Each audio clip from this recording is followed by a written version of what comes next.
বিনীতভাবে অনুরোধ জানাচ্ছি। এই নেতা আছে জামালপুর তারের নেতা আছে একশাই নেতা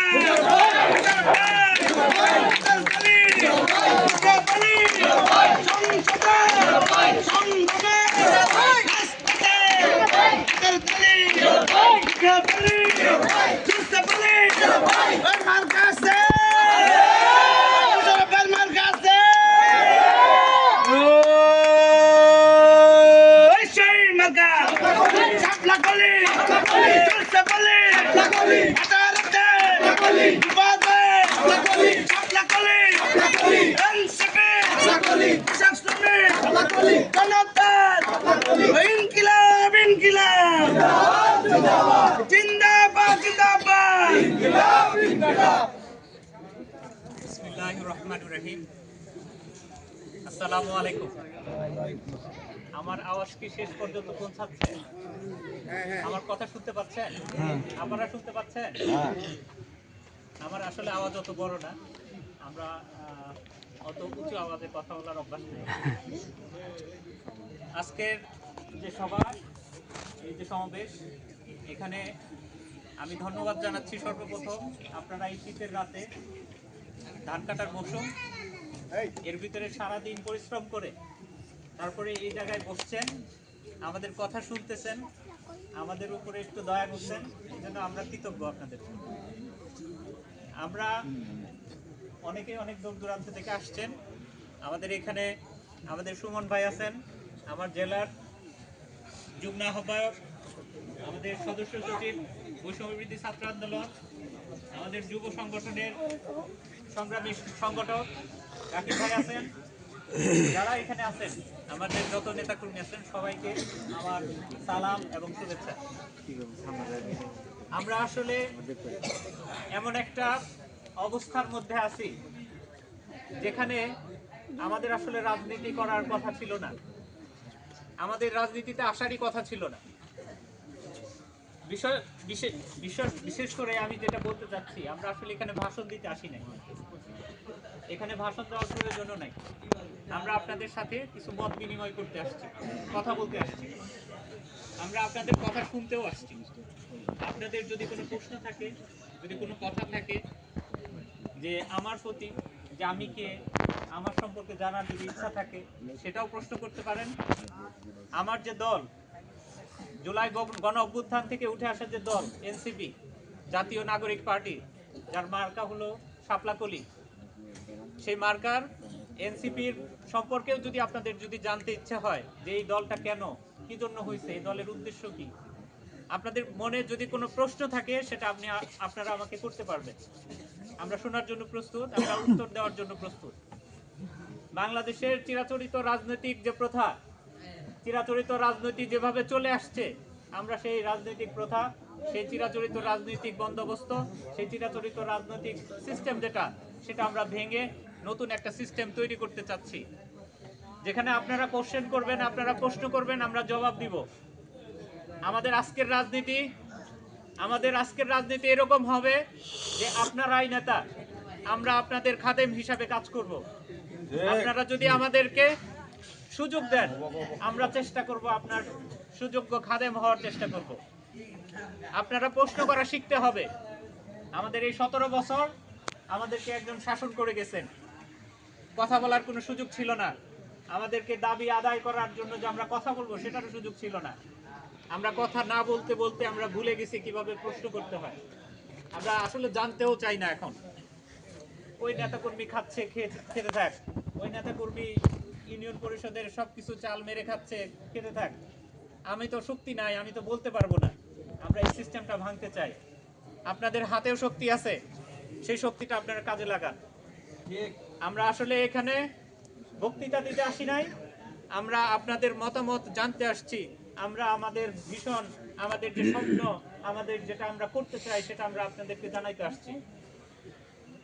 জুলাই অভ্যুত্থানের পরে 24 সালের যেই 2000 শিক্ষার্থী ছাত্র জনতার জীবনের বিনিময়ে আমরা একটা নতুন সুন্দর স্বাধীন বাংলাদেশ পেয়েছি, যেখানে প্রায় অর্ধ লক্ষ মানুষ বিভিন্নভাবে জখম হয়েছে, কারো চোখ গেছে, কারো হাত পা গেছে এই আন্দোলনের মধ্যে।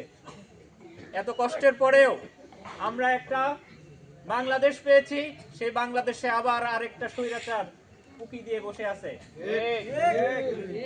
তারা বিভিন্নভাবে আমাদেরকে বোঝানোর চেষ্টা করতেছে আমরা এই ক্ষমতায় যাব এবং সেই ক্ষমতা আমাদেরই, এবং আমাদেরকে রাজা মেনে তোমাদেরকে চলতে হবে। আমরা বলতে চাই, আমরা ছাত্ররা, আমরা তরুণরা, আমরা কৃষক, শ্রমিক, জনতা, বাংলাদেশের নাগরিক, তাদেরকে বলতে চাই আমরা এই সিস্টেম ভেঙে দিব। আজকে শুধু রাজার ছেলেই রাজা হবে না, প্রত্যেকটা নাগরিকের ছেলে রাজা হওয়ার স্বপ্ন দেখবে। আপনাদের মাঝখান থেকেই একজন এরকম বের হয়ে আসবে, আপনাদের কৃষকের সন্তানই এমন একজন বের হয়ে আসবে, সে ওয়ার্ড পর্যায়ের প্রতিনিধিত্ব করবে, ইউনিয়ন পর্যায়ের প্রতিনিধিত্ব করবে, উপজেলা পর্যায়ের প্রতিনিধিত্ব করবে। আপনাদের মধ্য থেকেই একজন সংসদ সদস্য হবে, আপনাদের মধ্য থেকেই ডাক্তার হবে, ইঞ্জিনিয়ার হবে, বড় বড় পোস্টে যাবে। এই যে প্রসিডিউর, মানে এই যে সিস্টেম, এই সিস্টেমটা আপনাদের হাতেই আছে, এই জিনিসটা আপনাদের হাতেই আছে, এই শক্তিটা আপনাদের হাতেই আছে। এটা প্রত্যেক 5 বছর পর পর আপনাদের এই শক্তি প্রয়োগ করার একটা সুযোগ আসে, সেটা হলো ভোট। আপনাদের সামনে ভোট আসতেছে, সেই ভোটের সময় আপনারা সামান্য কিছু টাকার বিনিময়ে আপনার ভোটটাকে বিক্রি করবেন না। আমরা আপনাদের কাছে আশা করব, যোগ্য ব্যক্তি যে আছে তাকে ভোট দিবেন। আমি যদি যোগ্য না হই, আমাকে ভোট দেওয়ার কোনো প্রয়োজন নাই। আপনার সরিষাবাড়িতে যাকে যোগ্য মনে হয় তাকে ভোট দিবেন, যাকে দিয়ে আপনার উপকার হবে, দেশের উপকার হবে, জাতির উপকার হবে, বাংলাদেশকে ইন্ডিয়ার গোলাম বানাবে না, তার কাছে আপনারা এই দেশটা হাতে তুলে দিবেন। এমন কারো কাছে হাতে তুলে দিবেন না যার কাছে ক্যাডার বাহিনী আছে, 100, 200, 500, 1000 ক্যাডার বাহিনী আছে, যারা আপনাকে প্রতিনিয়ত শাসাবে, হয়তো মুখে বলবে না, চোখ রাঙায় কথা বলবে। তাদের হাতে দেশ তুলে দিবেন না।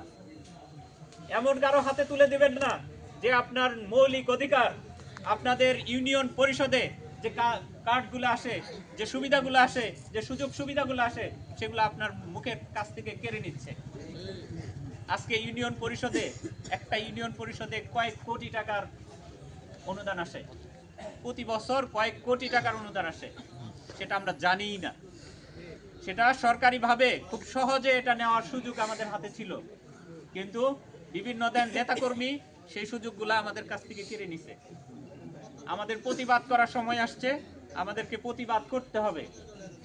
আমরা যদি সবাই মিলে প্রতিবাদ করা শিখি, ইনশাআল্লাহ আমাদের দাবি আদায় করে ছাড়বো, ইনশাআল্লাহ আমরা পারবো ইনশাআল্লাহ। আপনাদের কাছ থেকে আমাদের সহযোগিতা দরকার, আপনারা সহযোগিতা করবেন তো? আমরা যদি এক থাকি, এই ধরনের জুলুমবাজ, এই ধরনের রাজাকে আমরা প্রতিহত করতে পারবো ইনশাআল্লাহ।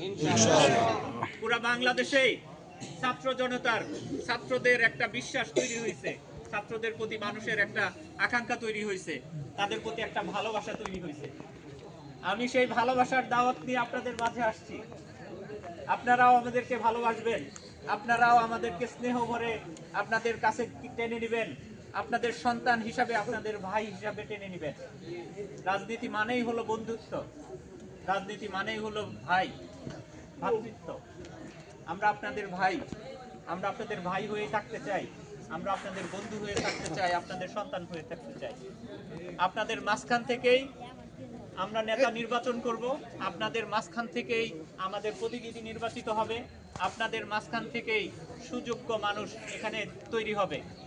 রাত অনেক বেশি হয়ে গেছে, অনেক শীতের রাত, আপনাদের কালকে আবার পরিশ্রমে নামতে হবে। আমাদের পকেটে কেউ টাকা গুঁজে দিয়ে যায় না, আপনাদের পকেটে কেউ টাকা গুঁজে দিয়ে যায় না। আপনাদের নিজের কষ্টের টাকা নিজেদের উপার্জন করে খেতে হয়। সেজন্য আমরা বলতে চাই, আপনার উপার্জনের টাকা চলা আপনি মানুষ, আপনি কেন কারো দাসত্ব করবেন? কারো দাসত্বের সময় নাই, সেই দাসত্বের দিন অনেক আগেই শেষ হয়ে গেছে। আমরা আপনাদের কাছে প্রত্যাশা করব, আমি একজন ডাক্তার, আমার আসলে এখানে থাকারই কথা ছিল না, আমার নিজের উপার্জন আমি নিজে করে খাই, রাজনীতি আমার উপার্জনের জায়গা না, রাজনীতি থেকে উপার্জিত অর্থ দিয়ে আমার সংসার চালানোর কোনো প্রয়োজন নাই। আমি আপনাদের মাঝে শুধু আসছি আপনাদের ভালোবাসার টানে এই জুলাই অভ্যুত্থানের যে একটা স্পিরিট আছে, সেই স্পিরিটটা নিয়ে আসছি আপনাদের মধ্যে, আকাঙ্ক্ষা নিয়ে আসছি যে আমরা সবাই মিলে দেশটাকে পরিবর্তন করব, আপনার স্বপ্নের দেশ বানাবো। আমরা যে দেশে সবার মধ্যে সমতা থাকবে, বৈষম্য থাকবে না, উঁচু নিচু থাকবে না, আমরা সেই দেশ বানাবো। আমরা একটা ধর্মীয় সম্প্রীতির দেশ বানাবো, যেখানে সকল ধর্মকে সম্মান করা হবে, আমরা সেই দেশ বানাবো। আমরা সুন্দর একটা সম্প্রীতির বাংলাদেশ গড়ব, এই আশা ব্যক্ত করতেছি। সামনে একটা নির্বাচন আসতেছে, আমি আমার বক্তৃতা সংক্ষিপ্ত করতেছি। সেই নির্বাচনে ভাই আমার অনেক ভালো করে বুঝায় বলছেন যে 2টা ভোট দিতে হবে। একটা ভোট আপনার অধিকার, আপনার ভোট আপনার সংসদ সদস্য নির্বাচনের একটা ভোট। আরেকটা ভোট হলো বাংলাদেশের মৌলিক সংস্কার। মৌলিক সংস্কার যদি খুব সহজ ভাষায় বলি, আমরা একটা বস্তা পচা নিয়মের মধ্যে আমরা বেড়াজালের মধ্যে ছিলাম, যেখানে একজন মানুষ যদি কোনোদিন প্রেসিডেন্ট হয়, প্রধানমন্ত্রী হয়, সে সারা জীবন প্রধানমন্ত্রী থাকতে পারবে। এই সিস্টেম থেকে আমরা বের হয়ে আসতে চাই। আমরা চাই যে একটা মানুষ 10 বছরের বেশি প্রধানমন্ত্রী থাকতে পারবে না। 10 বছরের বেশি যদি কেউ প্রধানমন্ত্রী থাকে, তাহলে সে নিজের রাজা মনে করে, নিজের খোদা মনে করা শুরু করে দেয়। সে মনে করে যে এরা সবাই আমার বান্দা, আমি হলাম খোদা, এরকম মনে করা শুরু করে। এই জন্য 10 বছরের বেশি একজন প্রধানমন্ত্রী থাকতে পারবে না। আপনাদের নেতা আপনাদের মধ্য থেকে নির্বাচিত হবে। যে গণভোট আসতেছে, ওর ভিতরে আমরা হা ভোট দিব ইনশাআল্লাহ। আমরা কি ভোট দেব? সবাই উচ্চারণ করে বলি, কি ভোট দিব ভাই? হা ভোট দিলে আপনার সংস্কার হবে, আপনার ছেলে উচ্চ পর্যায়ে যেতে পারবে। না হলে আপনার যে স্বপ্ন আপনারা নিয়ে আপনাদের সন্তানকে লালন পালন করেন, শিক্ষিত করেন, সেই শিক্ষার কোনো দাম থাকবে না। সেজন্য আমাদেরকে হা ভোটের দিকে যেতে হবে। আর সংসদ নির্বাচনের ক্ষেত্রে আমি আমার নিজের জন্য ভোট চাচ্ছি না, আমি চাচ্ছি একজন সৎ যোগ্য মানুষকে ভোট দিবেন। আপনার কাছে যাকে মনে হয়, যাকে দিয়ে এই সমাজের উন্নতি হবে, সমাজের মৌলিক পরিবর্তন হবে, তাকে ভোট দিবেন।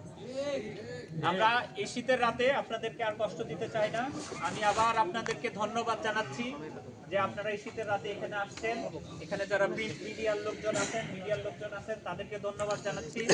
এখানে আমাদের যারা নেতা কর্মীরা আছেন, বিশেষ করে আমাদের আয়োজক আমাদের রাকিব ভাই, তার উপরে আমরা খুবই সন্তুষ্ট যে এত সুন্দর একটা আয়োজন আপনাদের এখানে করেছেন। আপনাদেরকে আবার ধন্যবাদ জানাই। আমার সংক্ষিপ্ত বক্তব্য এখানে শেষ করছি। আমার জন্য দোয়া করবেন। ইনকিলাব জিন্দাবাদ। আগে তাহলে বলতে হবে নেতা আছে।